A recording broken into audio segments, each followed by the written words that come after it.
You write in the book, there is no faith and no courage and no sacrifice in doing what is expedient. What do you say to those viewers that don't pursue their dreams and are locked in their careers because they are too afraid to take risks and pursue something meaningful? Well, the first thing I would say is, well, you should be afraid of taking risks and pursuing something meaningful.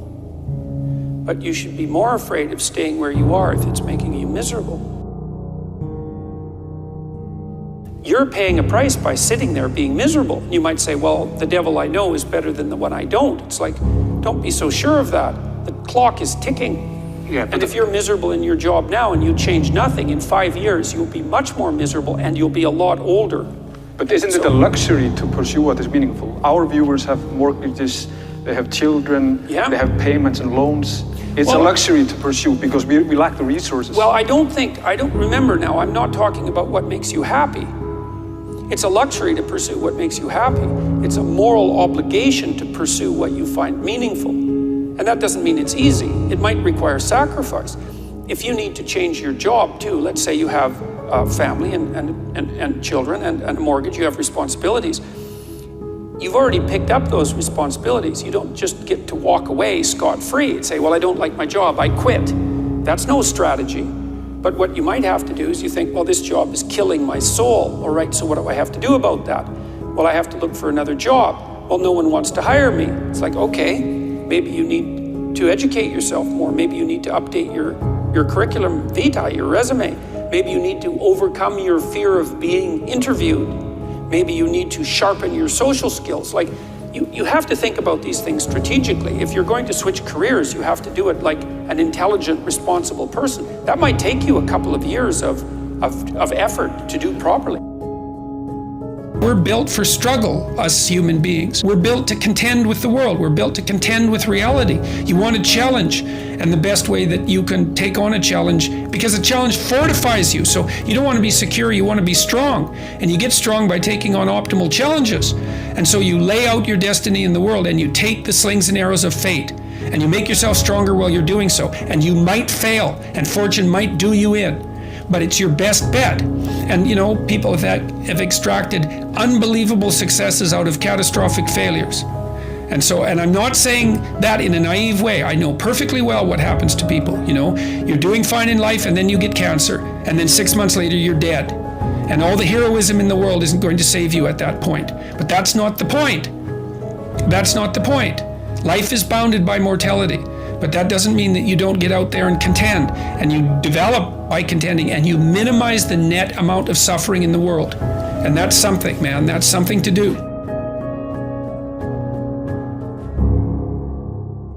Compare yourself to who you were yesterday, not to who someone else is today.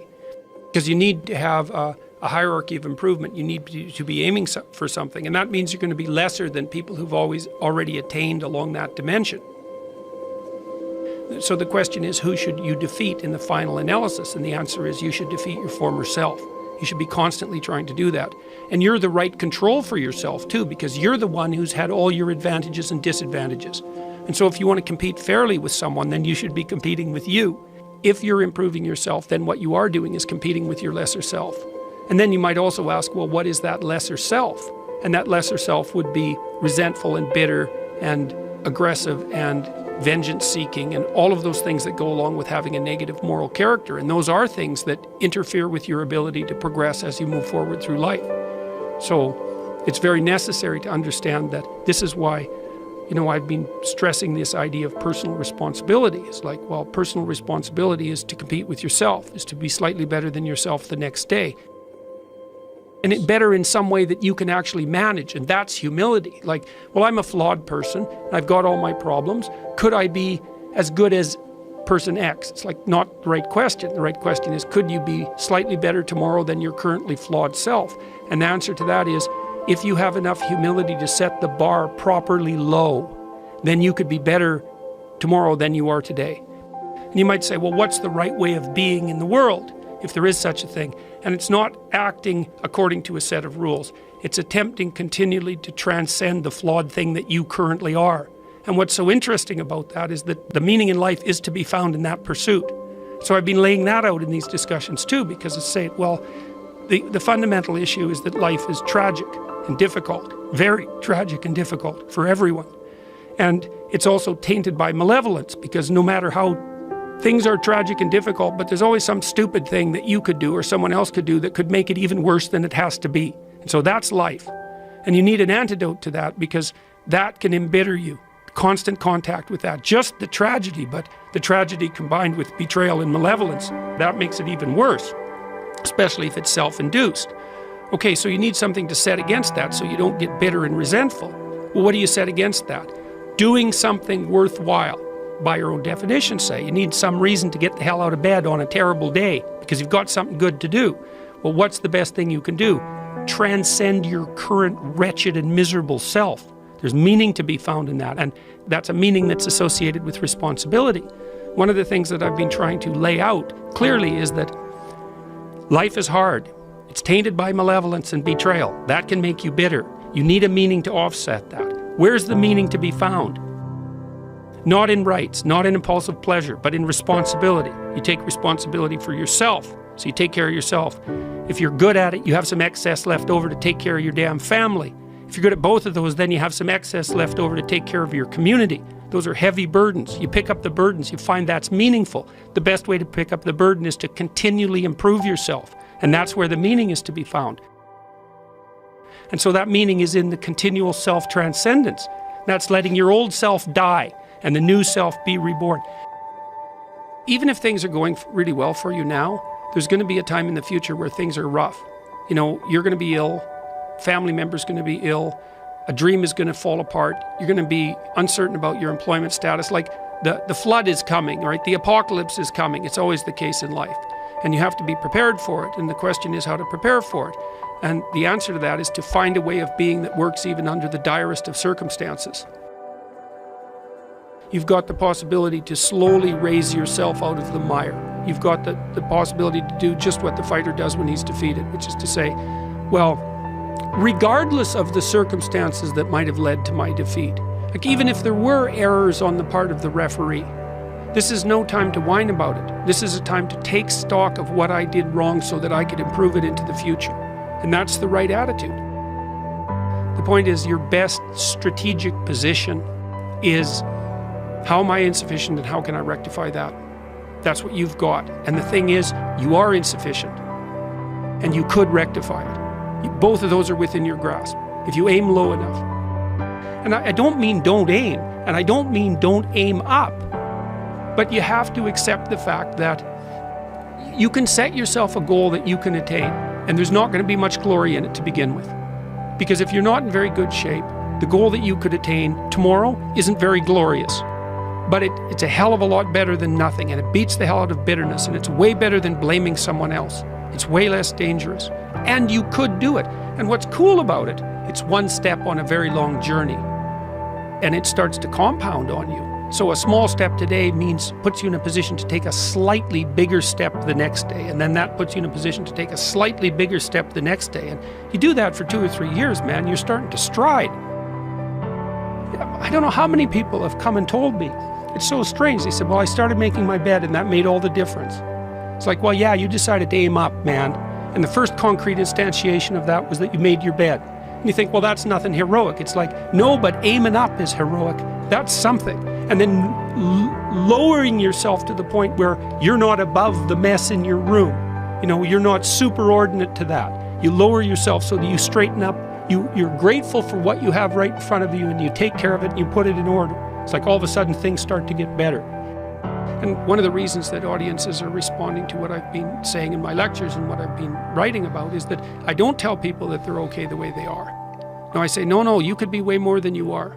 And they're relieved about that, you see, because if you're in a dark and terrible place and someone says you're okay the way you are, then you don't know what to do about that. It's right. Like, no, I'm not. I'm having a terrible time and I'm hopeless. You're okay the way you are. Well, then what? That's it? That's where I am? And what do you want to tell a young person? You're 17. You're okay the way you are. It's like, no, you're not. You got 60 years to be better. And you could be way better. You could be incomparably better across multiple dimensions. And in pursuing that better, that's where you'll find the meaning in your life. And that will give you the antidote to the suffering. This is the trick, though. You have to pick a path of discipline. What path of discipline you have to pick is a different issue. So there could be a rule. The rule might not be follow this rule. The rule might be you have to follow some rules. So it's a meta rule. And the meta rule is you have to discipline yourself. And the issue is, well, how? That's not really the relevant question. You can pick a disciplinary path. That's why I often tell my clients, especially young people, they say, well, I don't know what to do. It's like, that's okay. Nobody does. Go do something. Do the best thing that you can think of. Put the best plan you have into practice. It's not going to be perfect, and it will change along the way. But it will change partly because you become disciplined pursuing the path. And as you become disciplined, you become wiser. And as you become wiser, you become able to formulate better and better plans. So you can start vaguely and confused and develop a plan that's not so great, and you start to implement it, and then you accrue incremental wisdom as you implement your flawed plan, and that enables you to fix the plan. And so that's part of that process of incremental self-improvement as well. Imagine you only have $100,000 to go buy a house. And so you go look at this house, and it's like, Jesus, this house, man, it's like it needs a lot of work. It's like, well, that's all you've got. Well, are you going to pretend that the house is okay the way it is? Or are you going to look for where it's rotten and where the plumbing doesn't work and where the stove doesn't work? You have to go and look and see where everything needs to be fixed. And that is harsh, man.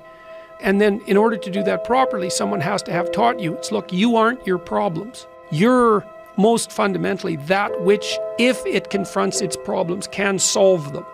And that's the hero myth in a nutshell, by the way. The hero is the person who confronts horrible, chaotic potential and tames it and makes something of it, right? That's the fundamental human story. But the problem is that you have to face what you don't want to face in order to fix it. So you look at all the things about yourself that need to be burned off, that need to be dispensed with. And that, man, especially at the beginning, especially if you're screwed up, that might be like 95% of you. It's not pleasant. But if you know that you're the thing that can transcend your problems, most fundamentally, if you know you're the thing that, if it faces the problems, can transcend them, then you have the faith that would enable you to take stock of who you are. My daughter was very ill when she was a kid, but particularly when she was a teenager. She had a very terrible time of it.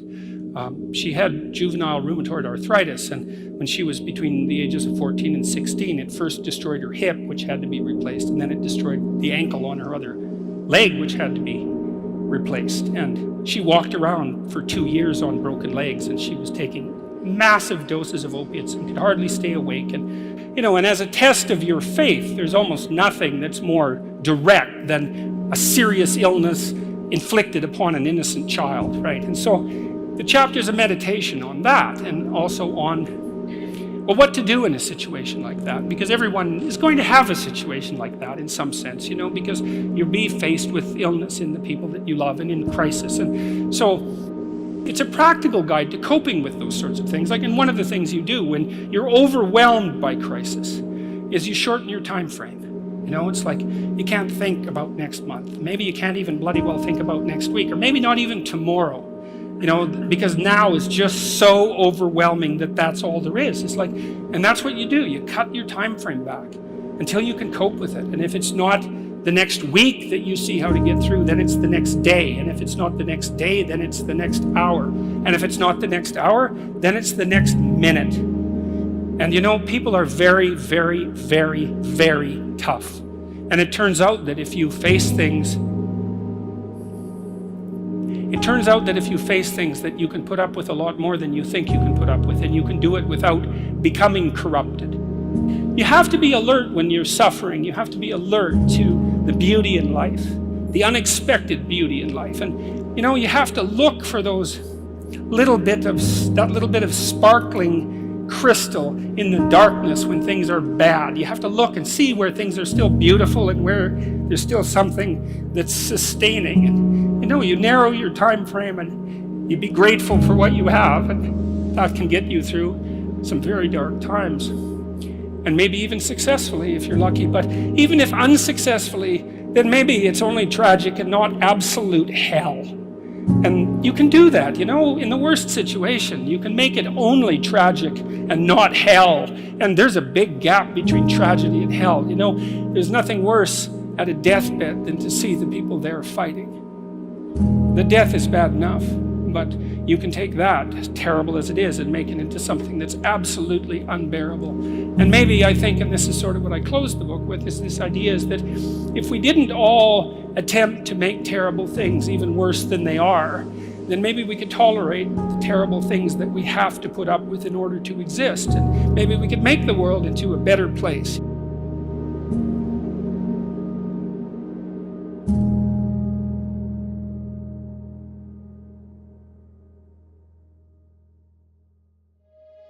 It's a constant storm to try to figure out what you're about, and you change.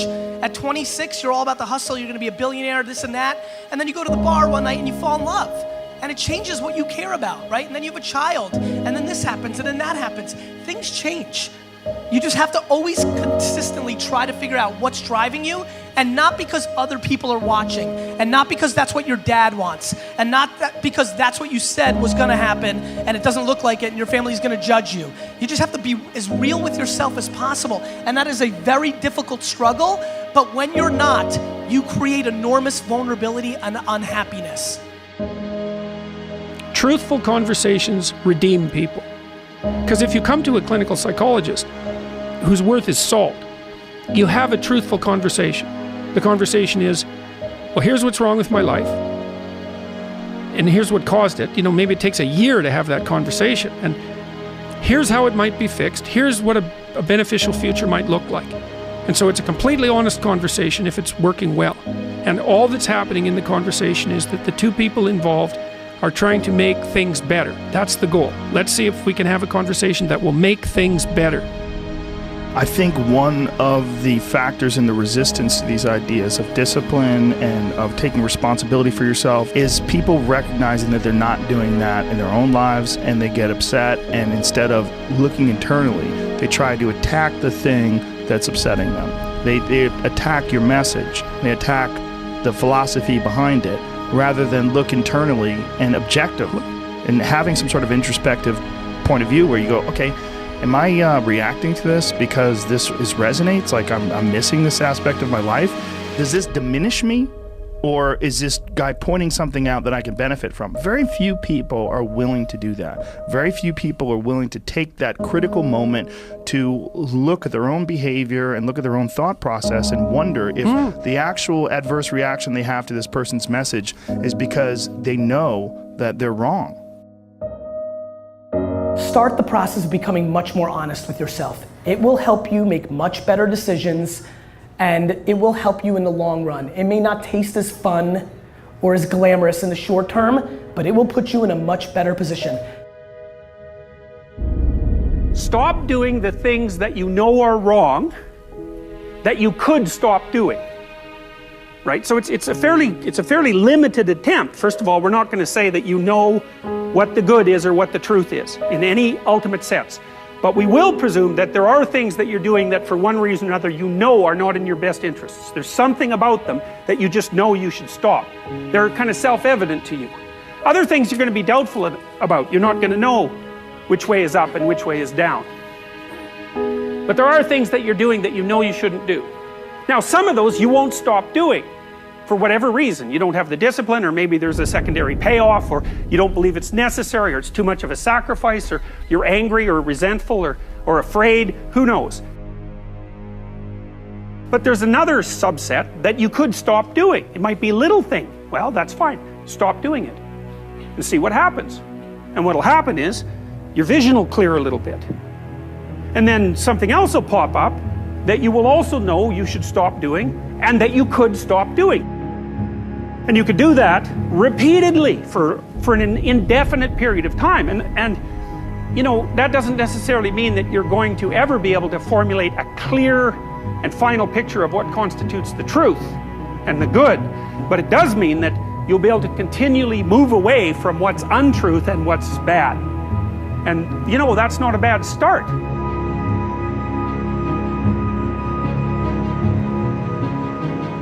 Discipline, it does start with waking up early. It really does. But that is just the beginning. Discipline is the root of all good qualities. But you have to absolutely apply it to things outside of just waking up early. It's everything. It's working out every day, making yourself stronger and faster and more flexible and healthier. It's about disciplining your emotions so you can make good decisions. It's about doing the tasks that you don't necessarily want to do, but that you know will help you. And that's what discipline is. Discipline means taking the hard road, the uphill road, to do what's right.